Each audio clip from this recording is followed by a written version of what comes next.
Hello and welcome to day 46 of revising UPSC previous year questions for UPSC 2027. In this video, I will cover the theoretical questions of GS4 of the year 2019. And as I already said many times in my videos that I will cover all the case studies separately, but first I will cover the theoretical questions and thereafter I will bring the separate videos for the case studies. So let's get started with question number 1. What are the basic principles of public life? Illustrate any three of these with suitable examples. The basic principles of public life are foundational ethical benchmarks that guide public officials to ensure trust, integrity, and impartiality, as articulated by the Nolan Committee 1995 and endorsed by the second ARC. Selflessness, integrity, objectivity, accountability, openness, honesty, and leadership. So Nolan principle of public life, selflessness, integrity, objectivity. So you can go through this like public selflessness is public good over private gain, Dr. Kalam. Integrity, resisting financial moral compromise, TN Session. Objectivity, decisions purely on merit and evidence, that is UPSC evaluations. So the illustration of three key principles. Selflessness, taking decisions solely in terms of the public interest rather than personal, financial, or material gain. Example, Dr. APJ Abdul Kalam dedicating his presidential post-retirement life entirely to youth education, donating personal savings to rural development. Integrity, refusing obligations to external individuals or authorities that might compromise official performance. Example, TN Session, former CEC insulating the Election Commission from political pressures to enforce clean electoral reforms. Objectivity, exercising public discretion strictly on merit, empirical evidence, and non-discriminatory criteria. Example, the Union Public Service Commission maintaining a rigorous merit-based selection process free from nepotism or bias. Upholding these ethical principles ensures that administrative authority remains a sacred public trust rather than an instrument of arbitrary power. Question 1b. What do you understand by the term public servant? Reflect on the expected role of public servant. A public servant is an individual entrusted with state authority and public resources to govern, administer laws, and deliver citizen services, functioning not as a ruler but as an accountable trustee. Article 309 and 311 and Section 21 of the IPC. Role spectrum of a public servant. Constitutional custodian, empathetic, bridge, ethical innovator, and is transparent and all. It is written here. Transparent, proactive problem solving, and crisis stewardship. Expected role of a public servant. Constitutional custodian, implementing legislative statutes, impartially upholding fundamental rights and preserving institutional secularism and neutrality across political regimes. Empathetic public problem solver, demonstrating compassion towards vulnerable, marginalized sections. Antyodaya, bridging bureaucratic red tape to deliver entitlements. Example, Armstrong Payne building the People's Road. Prudent financial trustee, managing public funds efficiently, avoiding wastage, and prioritizing transparent fiscal stewardship. Ethical leadership and moral compass, fostering honesty and transparency within administrative departments, acting as an incorruptible role model. A true public servant transforms bureaucratic governance from mere rule-bound execution into an active mission of social justice and human dignity. SDG 16. Question 2a. Effective utilization of public funds is crucial to meet development goals. Critically examine the reasons for underutilization and misutilization of public funds and their implications. Public funds represent collective taxpayer trust meant to fulfill socio-economic development goals, SDGs, Inefficiencies in fund management compromise both fiscal health and human welfare. Public fund dysfunction matrix. Underutilization causes, misutilization causes.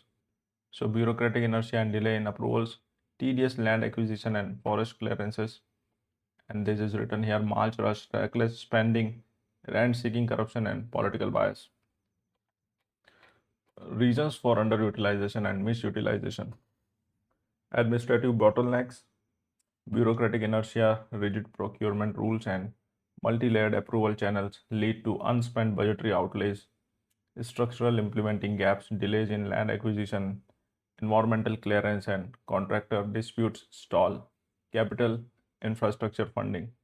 The March rush phenomena, rushed, unscrutinized spending at the end of the financial year, leads to substandard execution. Corruption and diversion, inadequate auditing enables kickbacks, duplicate invoices, and political fund diversions. Major developmental implications: socio-economic stagnation deprives vulnerable communities of quality healthcare, clinics, schools, and drinking water. Fiscal drag and cost escalation. Project delays lead to compounding time and cost overruns, wasting public capital. CAG report. Erosion of democratic trust, chronic public delivery deficits breed citizen cynicism towards state institutions. Addressing these failures requires zero-based budgeting, single treasury accounts, SNS system, and institutionalizing mandatory social audits to secure developmental returns. Question 2b: non-performance of duty by a public servant is a form of corruption. Do you agree with this view? And justify your answer. Yes, non-performance of duty is a profound form of silent or passive corruption, while active corruption involves illegal material gain, bribery, passive inaction, breaches the public trust, wastes taxpayer resources, and directly harms human lives. Forms of administrative corruption. So, active corruption, bribery, extortion, and passive corruption, that is apathy, intentional delays, and dereliction causing structural deprivation and harm. So, justification of the view: breach of the public trust. A public servant receives a state salary derived from public taxes. Inaction, absenteeism, and chronic file pendency constitute unjust enrichment without delivering contractual duty, violation of fundamental rights, deliberate delays by doctors in primary health centers, police refusal to file FIRs, or teachers skipping rural schools infringe citizens' rights to life and education. Article 21 and 21A. Covert extortion, deliberate delays are frequently engineered to manufacture artificial bottlenecks, subtly coercing citizens into paying speed money. Systemic waste of public capital, administrative inertia delays developmental works, leading to serve project cost overruns. Dereliction of duty must be treated on par with active bribery. Public accountability demands transforming administrative mindset from passive compliance to proactive duty. Karmayogi. Question 3a: what is meant by the term constitutional morality? How does one uphold constitutional morality? See, you need to make a note of this term, make proper answers, and scram it out, because this question is asked, this term asked multiple means multiple time. I think this is the only term which is asked maximum times if you see the previous year questions. And in everything, polity, I mean GS2, GS4, even in essays, right? So you need to aware of what is this, what is constitutional morality. How does one uphold constitutional morality? Constitutional morality refers to a deep commitment to the core values, spirit, and institutional norms enshrined in the Constitution, such as liberty, equality, fraternity, secularism, and the rule of law, placing them above majoritarian sentiments or personal biases. Dr. B.R. Ambedkar. Upholding constitutional morality.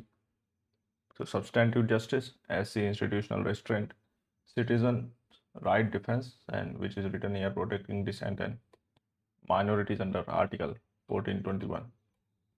How to uphold constitutional morality? judicial courage over majoritarian sentiment, courts prioritizing constitutional guarantees over popular orthodoxy. Example, decriminalizing Section 377 in Navtej Singh's Johar, institutional restraint and checks and balances, executive and legislative wings respecting institutional boundaries without undermining autonomous bodies, ECI, CAG, judiciary, protecting pluralism and minorities, actively defending marginalized voices against majoritarian pressure, ensuring equality. Substantive equality, Article 14. Individual ethical anchoring, administrators exercising discretion secretly in accordance with constitutional principles rather than political pressure. Constitutional morality serves as an essential moral compass for democracy, ensuring governance remains anchored in human dignity, liberty, and justice. Question 3b. What is meant by crisis of conscience? How does it manifest itself in the public domain? A crisis of conscience is an acute psychological and ethical dilemma experienced when an individual is pressured or compelled to act in a manner that directly violates their internal moral beliefs, integrity, and core values. So, crisis of conscience manifestation, external institutional pressure, internal ethical value system. So, conflict, comply in silence, or blow the whistle. Satyendra Dubey. Manifestation in the public domain. Whistleblowing or organizational loyalty. An honest officer discovering large scale corruption in highway contracts faces an acute moral dilemma. Report it and risk personal safety or stay silent. Example, NHAI engineer Satyendra Dubey. Clash between orders and human empathy. A civil servant ordered to evict vulnerable slum dwellers in extreme weather without prior rehabilitation faces a conflict between lawful orders and moral compassion, public health versus commercial interests. A regulatory officer facing pressure to approve substandard pharmaceuticals or hazardous industrial units. Subconscious burnout and alienation. Administrators experiencing internal stress and moral dissonance when coerced into partisan political actions. Resolving a crisis of conscience demands courage and moral integrity, ensuring that statutory authority always remains aligned with universal human ethics and public interest. Question 4. Explain the basic principle of citizen charter movement. Citizens charter movement and bring out its importance. A citizens charter is a public document outlining a public agency's commitment towards service standards, quality, timeframes, grievance mechanism, and transparency. Pioneered by the UK in 1991 and institutionalized by the second ARC in India. So, core citizens charter principle, quality and standards, choice and value, transparency and redress. So, clear benchmark and timely delivery guarantees cost-effective services for every taxpayer rupee spent, open processes, accountability, and independent grievance portals. So, basic principle of the movement: quality and standards, setting explicit service standards and timelines, choice and value, providing diverse service options and efficient use of public funds, accountability and openness, ensuring procedural transparency and full disclosure of rules, grievance, redressal, establishing accessible time-bound complaint mechanism. Example, Sevottam model. Importance in governance shifts focus to citizens, reorients the public from passive recipients to empowered consumers of public services. Checks bureaucratic inertia, enforces time-bound delivery, reducing red tape and opportunities for bribery, promotes democratic accountability, fosters trust between citizens and public institutions. A robust citizens charter transforms administration into a service culture, advancing good governance and SDG 16. Question 4b. There is a view that the Official Secrets Act is an obstacle to the implementation of Right to Information Act. Do you agree with the view? Discuss. The Official Secrets Act OSA 1923 is a colonial era statute promoting administrative secrecy, whereas the Right to Information RTI Act 2005 champions transparency as a democratic right, Article 19(1)(a). OSA versus RTI legislative conflict. OSA 1923 culture of secrecy, RTI 2005 culture of openness. So broad vague definition of secret weaponized to conceal corruption missteps, Section 22 non-obstante overriding clause, Section 8 to public interest overrides secrecy. Why OSA possesses an obstacle? Vague classification. OSA lacks precise definition for secret documents, allowing officials to withhold information on sensitive topics. Culture of administrative opacity promotes bureaucratic secrecy and fear of criminal prosecution under Section 5 of the OSA. The legal counterbalance statutory primacy of RTI. Section 22 of the RTI Act explicitly overrides the OSA in cases of conflict.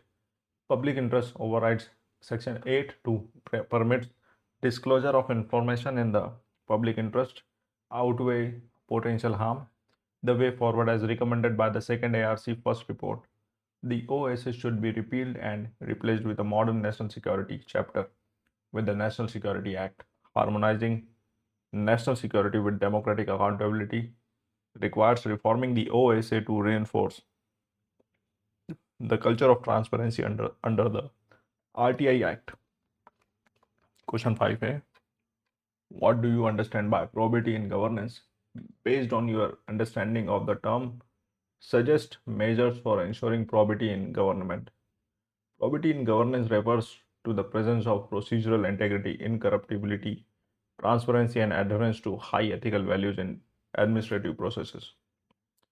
Institutional probity matrix is structural transparency, accountability system, ethical culture, mandatory asset disclosure and GEM digital procurement, Lokpal CVC and protected whistleblower channel, Mission Karmayogi values and enforced codes of conduct, measures for ensuring probity, institutional checks and whistleblower protection, strengthening statutory bodies, Lokpal CVC and operationalizing the Whistleblower Protection Act, digital transparency, mandating e-procurement via the government e-marketplace and direct public dashboard to eliminate middle tier discretion.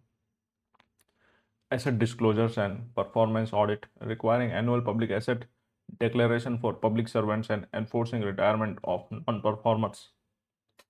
FR 556J. Social audits and citizen scrutiny, institutionalizing social audits and transparent citizen charters across line departments. Ethical training, integrating moral and behavioral modules into public service training under Mission Karmayogi. Probity is vital for democratic governance, ensuring state authority functions as an ethical public trust. Question 5. Emotional intelligence is the ability to make your emotions work for you instead of against you. Do you agree with this view? Discuss. Yes, emotional intelligence involves understanding, managing, and directing one's emotions constructively rather than allowing impulses such as anger or anxiety to distort rational judgment and decision making. Constructive channeling of emotions. Raw emotion is stress, anger, self-regulation, empathy, and productive leadership. Why EI makes emotions work for you. Stress management under pressure enables public servants to remain calm and objective during crisis. Example, mob control, disaster relief, avoiding reactive mistakes. Channeling moral indignation into action converts anger against injustice into administrative resolve to dismantle exploitative systems. Enhancing workplace leadership, self-awareness, and empathy foster cooperative relationships, boosting institutional morale and reducing conflict. Objective dispute resolution helps administrators detach from personal provocations, handling difficult stakeholders with empathy and firm adherence to the law. Emotional intelligence transforms natural emotional impulses into tools for effective, compassionate, and resilient public administration. Question 6a. An unexamined life is not worth living. Socrates. What does this quotation mean to you? Socrates argued that human life gains purpose through continuous self reflection, critical inquiry, and moral introspection. Living without questioning one's values, biases, and actions reduces human existence to basic routine. The Socratic introspection cycle, so unreflective action, critical self inquiry, moral discernment, purposeful life. Application in governance and personal life. Combating ethical blindness, administrators must critically examine their decision to avoid bureaucratic apathy and preventing unthinking complicity in systemic injustices. Purging prejudices helps individuals identify and correct internal caste, class, and gender biases, fostering genuine empathy. Aligning action with purpose prevents public servants from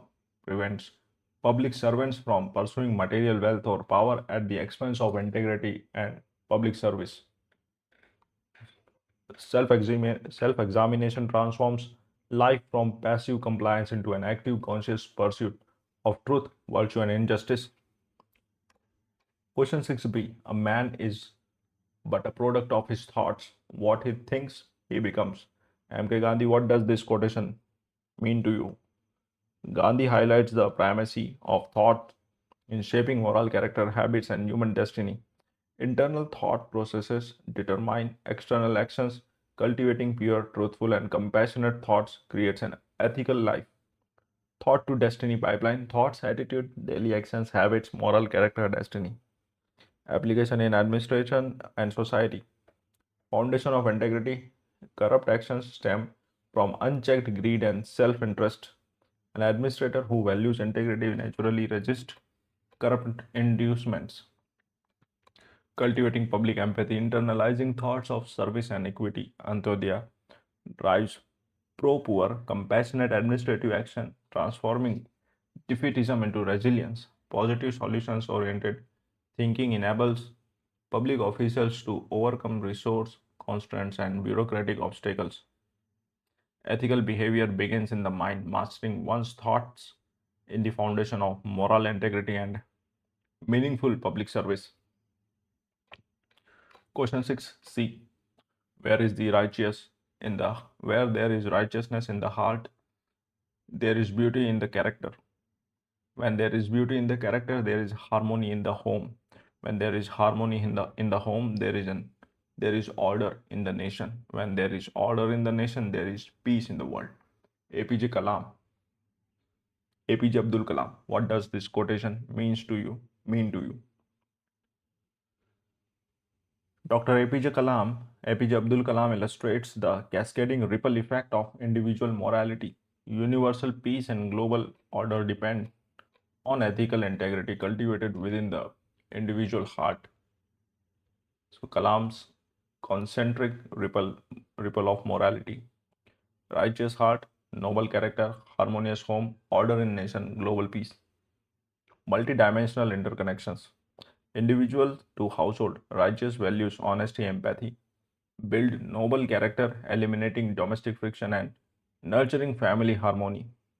Family to nation. Families anchored in ethical values raise responsible citizens who respect the rule of law, curbing corruption and maintaining social order. Article 51A. Nation of the world. Orderly, just nations engage in peaceful cooperative diplomacy, advancing global stability and international fraternity. Global peace begins with individual morality.